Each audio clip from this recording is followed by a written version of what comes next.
साथियों सभी को नमस्कार। आज ग्राम विकास अधिकारी वीडियो 2021 एग्जाम की प्री परीक्षा का, यानी कि ये 2 लेवल की परीक्षा होगी, प्री और मेन। इसमें प्री परीक्षा का आज सिलेबस है वो जारी कर दिया गया है। उसमें 100 अंकों का ऑब्जेक्टिव टाइप का एक पेपर होगा और उसके लिए 2 घंटे का समय है वो निर्धारित किया गया है। 100 अंक होंगे, ऑब्जेक्टिव टाइप का होगा, 100 क्वेश्चन होंगे और 2 घंटे का समय रहेगा। अब इसके अंदर कौन कौन से सब्जेक्ट को सिलेबस के अंदर टच किया गया है, उसके 9 पार्ट हैं। पहले भाग में करंट जीके समसामयिक के अंदर बहुत ही अच्छा दिया है सिलेबस। राज्य, राष्ट्रीय और इंटरनेशनल तीनों लेवल की जो करंट्स इवेंट है, खेलकूद संबंधी, राजनीतिक संबंधी और विभिन्न प्रकार की जो घटनाएं हैं, उन घटनाओं के संबंध में आपके करंट जीके का टॉपिक दिया गया है। तो इसके लिए अपने को पढ़ाई करते समय विशेष रूप से ये ध्यान रखना है कि जो आपके रेगुलर न्यूज़ अगर आप नहीं सुनते हैं तो कोई दिक्कत नहीं, परंतु न्यूज़पेपर होते हैं, अगर इसको आप करंटली थोड़ा थोड़ा देखते रहें तो विशेष रूप से इसकी अलग से तैयारी करने की ज़रूरत नहीं पड़ेगी। दूसरा पार्ट है भूगोल व प्राकृतिक संसाधन। इसमें भारत, विश्व और राजस्थान तीनों के संदर्भ में इसको लिया गया है। भूगोल व प्राकृतिक संसाधन में विश्व की विस्तृत भौतिक विशेषताएं, जिसमें महत्वपूर्ण स्थान, कौन सा स्थान किस लिए प्रसिद्ध है, पर्वत, महासागर, उनसे संबंध कौन से महाद्वीप में, विश्व के कौन कौन से देशों में कौन कौन सी पर्वत है इम्पोर्टेंट और उनकी क्या विशेषता हैं, किसके लिए वो प्रसिद्ध हैं, महासागर कौन कौन से हैं, इनका क्षेत्रफल से या उनकी विशेषताएं क्या, इससे संबंधित आपके इस टॉपिक में बनता है। दूसरा पॉइंट है इसमें भारत की पारिस्थितिक तंत्र, इकोसिस्टम और वन्य जीव। इसके वन्य जीवों के संरक्षण के बारे में, वन्य जीव संरक्षण कानून संबंधित हैं, कौन कौन से पारिस्थितिक तंत्र की विशेषताएं हैं, इस प्रकार का ये आपका टॉपिक बनता है। राजस्थान का प्राकृतिक भूगोल के अंदर क्या आएगा कि राजस्थान की प्रमुख विशेषता है उस टाइप का ये जो क्षेत्र हैं, इसके बारे में जलवायु व वनस्पतियाँ, मृदा क्षेत्र, भौतिक खंड, जनसंख्या, बेरोजगारी, दरिद्रता, सूखा व अकाल और मरुस्थलीकरण की समस्याएं, इससे संबंधित, यानी कि इसका जो टॉपिक है वो केवल विशेष रूप से राजस्थान के संदर्भ में दिया गया है। राजस्थान के प्राकृतिक संसाधन, इसमें खनिज संसाधन, वन संसाधन, भूमि संसाधन, जल संसाधन, पशु और वन्य जीव संरक्षण संबंधित। अगला पार्ट है भारत व राजस्थान के विशेष संबंध में कृषि और आर्थिक विकास।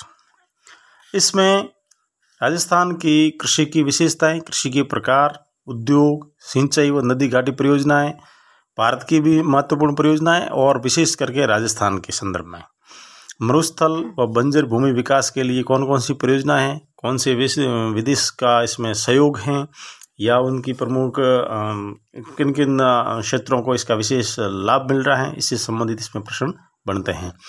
वृत्त उद्योग, यानी राजस्थान के संदर्भ में प्रमुख वृत्त उद्योग कौन कौन से हैं, जनजातियां और उनकी अर्थव्यवस्था, राजस्थान में पाई जाने वाली जनजातियां जिनके आर्थिक स्तर या जो कौन कौन सी उनकी अर्थव्यवस्था का प्रमुख आधार क्या है, इससे संबंधित आपका टॉपिक बनता है। अगला पार्ट है इतिहास व संस्कृति का, राजस्थान के संदर्भ में, यानी कि इसमें राजस्थान का इतिहास व संस्कृति के बारे में पूछा जाएगा।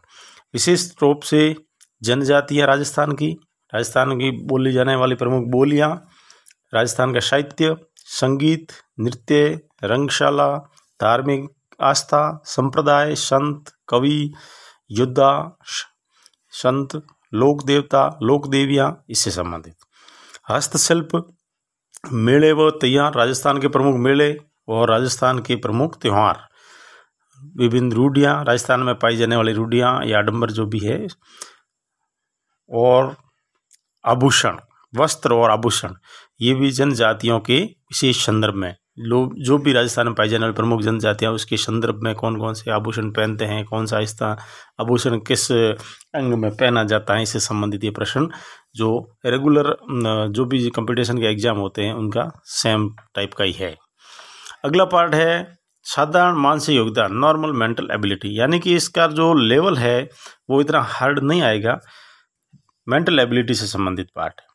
अगला तर्क शक्ति और विश्लेषण योग्यता, ये भी मेंटल एबिलिटी का एक पार्ट है जिसमें विश्लेषण मतलब आपको कुछ न कुछ तर्क यानी विशेष प्रकार की मेंटल एबिलिटी का भी एक पार्ट का ही कह सकते हैं इसको। अगला टॉपिक है अंग्रेजी भाषा का, अंग्रेजी और हिंदी, साथ में गणित, यानी अंग्रेजी हिंदी और गणित, ये गणित है वो विशेष मेंटल एबिलिटी के साथ में आ जाता है। विश्लेषण योग्यता के अंदर गणित का ही पार्ट आएगा आपके। लैंग्वेज हिंदी और इंग्लिश, ये 10वीं के स्टैंडर्ड की हिंदी और अंग्रेजी होगी आपकी। अगला पार्ट है राज्य, जिला, तहसील व पंचायत स्तर पर प्रशासनिक ढांचा, जो राजस्थान के एडमिनिस्ट्रेशन है उसके अंदर राज्य स्तर का शासन व्यवस्था कैसी है, कौन कौन से इसके अंदर पार्ट आते हैं, जिला स्तर की जिसमें जिला परिषद स्तर की, तहसील स्तर की और पंचायत स्तर की, ये पंचायत समिति की और ग्राम पंचायत स्तर की, इसमें जो शासन व्यवस्था का स्ट्रक्चर है उससे संबंधित आपका प्रश्न बनते हैं। और अंतिम टॉपिक है कंप्यूटर का बुनियादी ज्ञान, यानी कि प्रत्येक एग्जाम के अंदर कंप्यूटर का जो सिलेबस होता है, कंप्यूटर की जो सामान्य जानकारी ही होती है, तो इससे संबंधित जो भी कंप्यूटर, इसकी मेमोरी, इसकी लैंग्वेज और इसके प्रोग्राम, इससे संबंधित आपके प्रश्न बनते हैं। तो साथियों, आपको ये समझ में आ गया होगा कि जब तक सिलेबस जारी नहीं होता है तब तक अपने पास ये कन्फ्यूजिंग रहता है कि इस परीक्षा के अंदर क्या पढ़ें और क्या नहीं पढ़ें। जब आपके पास सिलेबस आ जाता है तो आपके पढ़ने का जो बेस है वो तैयार हो जाता है और इसमें कौन से पढ़ने का डिसाइड हो जाता है, कौन सा टॉपिक पढ़ना है, कौन सा नहीं पढ़ना है। तो समझ में आ गया आपके 100 अंक, 100 प्रश्न और ऑब्जेक्टिव टाइप का 2 घंटे का समय, और क्या क्या सिलेबस रहेगा या आपको समझ जानकारी मिल गई होगी। और इससे संबंधित विस्तृत कौन से टॉपिक में किस प्रकार की तैयारी करें और कौन कौन सा बुक उसके अंदर हेल्प कर सकती हैं और किस प्रकार से पढ़ाई करें, इससे संबंधित अपन और नेक्स्ट वीडियो के अंदर आपके समक्ष आएंगे। तब तक आपको धन्यवाद। और यदि आपने इस चैनल को इस पर नए हैं, सब्सक्राइब नहीं किया है तो सब्सक्राइब ज़रूर करें ताकि अगले वीडियो का नोटिफिकेशन आपको जल्द मिल सके।